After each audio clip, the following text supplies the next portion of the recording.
नमस्कार। जीटीएल्स के इस नीड एंड एसेंशियल अंक में आप सभी का स्वागत है। अब बीएसएनएल की आंधी में उड़ जाएंगे जियो और एयरटेल। डाटा की जंग जीतने के लिए बीएसएनएल ने बनाया खतरनाक प्लान। आम जनता का रिचार्ज प्लान बढ़ाकर 55,000 करोड़ का खेल करने जा रहे मुकेश अंबानी। बीएसएनएल ही करेगा जियो एयरटेल को बर्बाद, मिलने लगे जबरदस्त सिग्नल। मोबाइल रिचार्ज 27% महंगा कैसे हुआ, आखिर किसे फायदा पहुंचाने के लिए रिचार्ज घोटाला किया गया।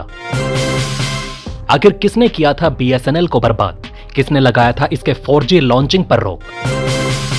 इन सभी हेडलाइंस के अलावा वीडियो में जानेंगे और भी बहुत कुछ, लेकिन आगे बढ़ने से पहले आप सभी के लाइक और कमेंट के लिए दिल से शुक्रिया।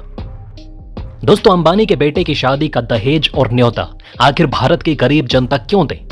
आज मैं आपको बताऊंगा कि जियो एयरटेल ने पिछले एक साल में कितने करोड़ का मुनाफा कमाया है, जबकि वहीं बीएसएनएल का नुकसान देखकर आपकी आंखें फटी रह जाएंगी। रिलायंस जियो ने 2023 से 24 में 20,607 करोड़ रुपए का शुद्ध लाभ कमाया और इसी अवधि के दौरान एयरटेल ने 7,467 करोड़ रुपए का शुद्ध लाभ कमाया है। इतना ज्यादा मुनाफा कमाने के बाद भी ये कंपनियां गरीब ग्राहकों को क्यों चूसना चाह रही हैं और उनके खिलाफ सरकार कोई कदम क्यों नहीं उठा रही, इसके पीछे का घोटाला और खुलासा हम आगे करेंगे। जानबूझकर बीएसएनएल के 4G और 5G सेवा को रोक दिया गया ताकि सिर्फ 3 कंपनियों को फायदा पहुंचाया जा सके, ताकि बीएसएनएल के कस्टमर सिर्फ 3 कंपनियों की तरफ भाग जाएं और जनता के पैसों से खड़ा हुआ बीएसएनएल सिर्फ कुछ अरबपतियों के हाथ का खिलौना बन जाए। लेकिन आप सभी ने पिछले बीएसएनएल वाले वीडियो पर इतना कमेंट किया और वीडियो को इतना लाइक किया कि अब सरकार तक एक बेहद इंपॉर्टेंट लेटर पहुंच चुका है और सरकार जबरदस्त एक्शन लेने जा रही है, जिसके कारण जियो और एयरटेल में तबाही देखने को मिल सकती है। सोशल मीडिया पर यह दावा किया जा रहा है कि पिछले चुनाव में जियो ने 375 करोड़ तो एयरटेल ने 234 करोड़ का दिया चंदा। लेकिन इस छोटे से चंदे के बदले इन कंपनियों को कितना फायदा होने वाला है, वो आंकड़ा भी आपको दिखाऊंगा। पिछली बार के दूरसंचार मंत्री अश्वनी वैष्णव ने मई 2023 में कहा था कि बीएसएनएल कुछ हफ्तों में अपनी 4G सेवा शुरू कर देगा और दिसंबर तक इसे 5G में अपग्रेड कर दिया जाएगा। लेकिन अभी तक सरकारी कंपनी 4G सेवा शुरू ही नहीं कर पाई। मैं आप सभी से पूछना चाहता हूं कि आखिर किसके दबाव में और किसे फायदा पहुंचाने के लिए सरकार ने बीएसएनएल का आज तक 4G सेवा भी शुरू नहीं किया। हालांकि अब बताया जा रहा है कि बीएसएनएल अगस्त में पूरे भारत में अपनी बहुप्रतीक्षित 4G सेवाओं को लॉन्च करने की तैयारी कर रहा है और यही वो खबर है जिसने जियो और एयरटेल के होश उड़ा रखे हैं। उधर मुकेश अंबानी की जियो 55,000 करोड़ की आईपीओ ला रही है। एक तरफ रेट बढ़ाकर जनता से पैसा वसूल लिया गया और अब मार्केट में एंट्री मारकर वहां से भी पैसा वसूला जाएगा। टेलीकॉम एक ऐसा क्षेत्र है जहां सरकार या विपक्ष मुंह खोलने से डरती है, क्योंकि टेलीकॉम कंपनियां लगभग सभी पार्टियों को मोटा चंदा देती है। विपक्ष अग्निवीर पर आवाज उठाएगी, नीट पर हंगामा करेगी, शिवजी और राम जी की तस्वीर दिखाएगी, लेकिन आम जनता के लिए ऑक्सीजन समान मोबाइल डाटा पैक बढ़ाने के खिलाफ उतना हंगामा देखने को नहीं मिलेगा। अगर इनके पास हिम्मत है तो बढ़ा हुआ रिचार्ज प्लान का फोटो लेकर संसद में क्यों नहीं पहुंचते। संसद में इस पर बहस तक नहीं होगी, क्योंकि भारत की लगभग सभी पार्टियां इनसे मिली हुई है। आखिर एक रतन टाटा इस देश को कैसे बचा लेंगे, वो अकेले भारत के आम नागरिकों का जीवन कैसे बदल देंगे। सिर्फ 3 लोगों को फायदा पहुंचाने के लिए टाटा डोकोमो को भी बंद कर दिया गया। बीएसएनएल को बचाने के लिए आप सभी को एकजुट होकर सच, न्याय और इंसाफ के पक्ष में आवाज उठाने की जरूरत है। अगर आप लोगों ने सही तरीके से आवाज उठाया तो फिर रतन टाटा की कंपनी भारत की जनता की भलाई के लिए टेलीकॉम इंडस्ट्री में कूद जाएगी। इन्होंने हमेशा देश के लिए काम किया है, बाद में मुनाफा सोचा है और आज भी बीएसएनएल के साथ मिलकर देश के कई हिस्सों में टावर लगाने का काम कर रहे हैं ताकि गरीब जनता तक सस्ता इंटरनेट पहुंच सके। लेकिन इतने से काम नहीं चलेगा। रतन टाटा जी को पूरी शक्ति के साथ मैदान में कूदना होगा। जरूरत पड़ने पर उन्हें एयर इंडिया की तरह बीएसएनएल भी खरीद लेना चाहिए, तब जाकर जियो और एयरटेल को कड़ी टक्कर मिल सकेगी।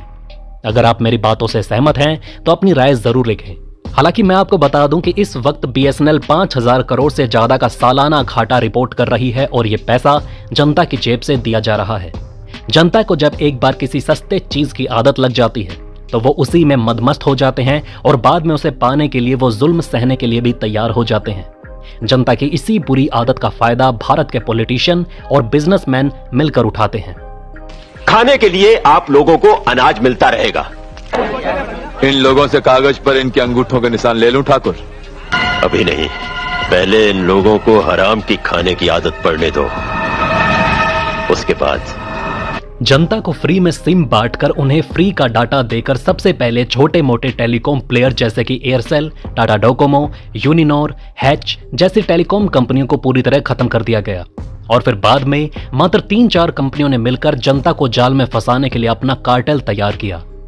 आप स्क्रीन पर देख सकते हैं, पहले भारत में इतनी सारी टेलीकॉम कंपनियां एक्टिव थी, लेकिन पूरी प्लानिंग के साथ इनमें से आधे से ज्यादा को खत्म कर दिया गया। रतन टाटा की टाटा डोकोमो भी नहीं बच पाई। बीएसएनएल को आईसीयू में भेज दिया गया और फिर मासूम जनता के साथ ऐसा कांड किया गया कि जनता भागकर कहीं और जा ही नहीं सकती थी। ये मासूमों के साथ अरबपतियों का खिलवाड़ नहीं तो और क्या है। सिंडिकेट की तरह से एकजुट होकर बचे हुए सभी प्राइवेट टेलीकॉम कंपनियों ने दाम बढ़ाया और ग्राहकों को भागने का मौका तक नहीं दिया। सरकार चुपचाप तमाशा देख रही है। ऐसे में रतन टाटा जी को मोर्चा संभालने का समय आ गया, जिन्होंने हमेशा देश हित में अन्याय के खिलाफ गरीब जनता के लिए कदम उठाया है। अगर आप मेरी बात से सहमत हैं तो अपनी राय लिखें। सबसे पहले आपको फ्री में सिम दिया गया, फिर सस्ता इंटरनेट पैक देकर 2 GB पर डे का आदत लगाया गया। सस्ते डाटा के नशे में आकर भारत की जनता ने पबजी और पोकेमोन खेलना शुरू कर दिया। मोबाइल पर IPL देखे जाने लगे। आप लोग 2 GB, 1.5 GB और 1 GB का रिचार्ज प्लान कराने लगे। आपको आदत हो गई तो अब कंपनियों ने भी सोचा कि आखिर ग्राहक भागकर जाएगा कहां। सरकार और विपक्ष दोनों तो उनकी जेब में ही हैं।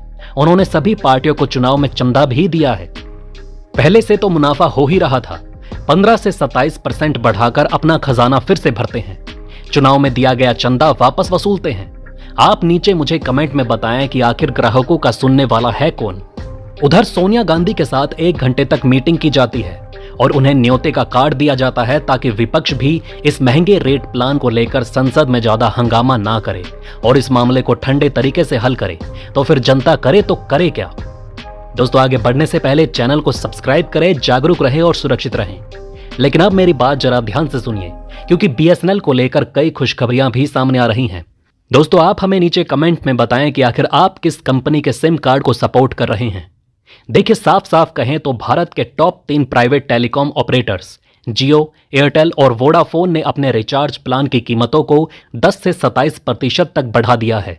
इसे देखते हुए बीएसएनएल के कर्मचारी संघ ने केंद्रीय संचार मंत्री को एक बेहद महत्वपूर्ण पत्र लिखा। बीएसएनएल कर्मचारी संघ ने केंद्रीय संचार मंत्री ज्योतिरादित्य सिंधिया को लिखे पत्र में कहा कि निजी दूरसंचार ऑपरेटर रिलायंस जियो और भारती एयरटेल की ओर से हाल ही में टैरिफ में की गई बढ़ोतरी गलत है, क्योंकि वो पहले से ही लाभ कमाने वाली कंपनियां हैं। पत्र में कहा गया कि पहले बीएसएनएल से प्रतिस्पर्धा के कारण प्राइवेट टेलीकॉम सर्विस प्रोवाइडर को अपने टैरिफ में मनमानी वृद्धि करने से रोका जाता था। हालांकि अब परिदृश्य बदल गया है। जियो ने करीब 2.5 साल के अंतराल के बाद टैरिफ बढ़ाया है, वहीं एयरटेल और वोडाफोन ने 1.5 साल के भीतर एंट्री लेवल टैरिफ बढ़ाया है। जियो और एयरटेल को टक्कर देने के लिए बीएसएनएल ने ऐलान किया कि उसने आत्मनिर्भर भारत पहल के तहत पूरे देश में 10,000 4G साइट सफलतापूर्वक तैनात कर दी हैं। इससे बीएसएनएल का 4G नेटवर्क देश के बड़े हिस्से में आसानी से पहुंच सकेगा। खास बात यह है कि बीएसएनएल जहां भी अपने नेटवर्क को अपग्रेड कर रही है, उसे भविष्य में 5G में बदलना आसान होगा। अब यह देखना दिलचस्प होगा कि कहीं बीएसएनएल के इन सभी साइटों पर अरबपतियों का कब्जा ना हो जाए। बीएसएनएल की तरफ से तमिलनाडु के कई शहरों में नई सर्विस की शुरुआत की गई। अब यहां पर यूजर्स आसानी से बीएसएनएल की 4G सर्विस का लाभ उठा सकते हैं। इसके अलावा कई अन्य साउथ के इलाके में बीएसएनएल की तरफ से 4G सर्विस की शुरुआत की जाएगी। इससे पहले आंध्र प्रदेश में भी बीएसएनएल की तरफ से 4G सर्विस की शुरुआत की गई थी। इस साल अप्रैल तक बीएसएनएल के पास 3500 4G टावर थे, जो अब बढ़ाकर 10,000 हो गए हैं। कंपनी लंबे समय से देश भर में 4G सर्विसेज लॉन्च करने की योजना बना रही है। टेलीकॉम टॉक की रिपोर्ट के अनुसार बीएसएनएल ने हरियाणा, पंजाब, उत्तराखंड, हिमाचल प्रदेश और पश्चिमी उत्तर प्रदेश समेत उत्तरी राज्यों में 4G लॉन्च करते हुए शुरुआती फेज में 8 लाख 4G यूजर्स का बेस बना लिया है। बीएसएनएल भारतीय कंपनियों के साथ मिलकर 4G नेटवर्क को लॉन्च कर रही है। बीएसएनएल का मकसद उन ग्रामीण इलाकों तक 4G सर्विसेज पहुंचाना है जहां किसी और कंपनी की सर्विस नहीं पहुंची है। इसका मतलब है कि जो यूजर्स अभी 2G और 3G नेटवर्क से जुड़े हैं, उन्हें 4G नेटवर्क पर लाया जाएगा। बीएसएनएल के 300 दिन वाले प्लान ने प्राइवेट कंपनियों की नींद उड़ा दी। बीएसएनएल ने अपने करोड़ों यूजर्स के लिए 797 रुपए का एक नया प्लान लॉन्च किया है। जिसमें आपको 300 दिनों की लंबी वैलिडिटी मिलती है, जहां जियो और एयरटेल जैसी बड़ी कंपनियां 84 या 90 दिनों की वैलिडिटी देती है। वहीं BSNL 300 दिन की वैलिडिटी दे रहा है। इस प्लान में आपको 2 GB डाटा हर दिन मिलेगा, लेकिन यह सिर्फ 60 दिनों तक ही मिलेगा। इसके अलावा कंपनी 60 दिनों तक हर दिन 100 फ्री SMS भी दे रही है। इस प्लान के आने से BSNL ने प्राइवेट कंपनियों को कड़ी टक्कर दी है। रिचार्ज प्लान बढ़ाने के कारण अगर आप में से कोई सरकार तक अपनी महत्वपूर्ण बात पहुंचाना चाहता है तो नीचे कमेंट में सुझाव साझा करें। अगले वीडियो में हम आपके कमेंट को ध्यान में रखते हुए एक नया वीडियो तैयार करने की कोशिश करेंगे। तो दोस्तों, इस वीडियो में फिलहाल के लिए इतना ही। इस तरह की डेली वीडियो कंटिन्यू रखने के लिए हमें आपके समर्थन की जरूरत है। कृपया इस वीडियो को ज्यादा से ज्यादा शेयर करें और उम्मीद करते हैं कि आप इस वीडियो पर कम से कम 1000 लाइक देंगे। आप देख रहे थे जी चिल्स। जल्द पूरे होंगे आपके सारे विल्स। धन्यवाद।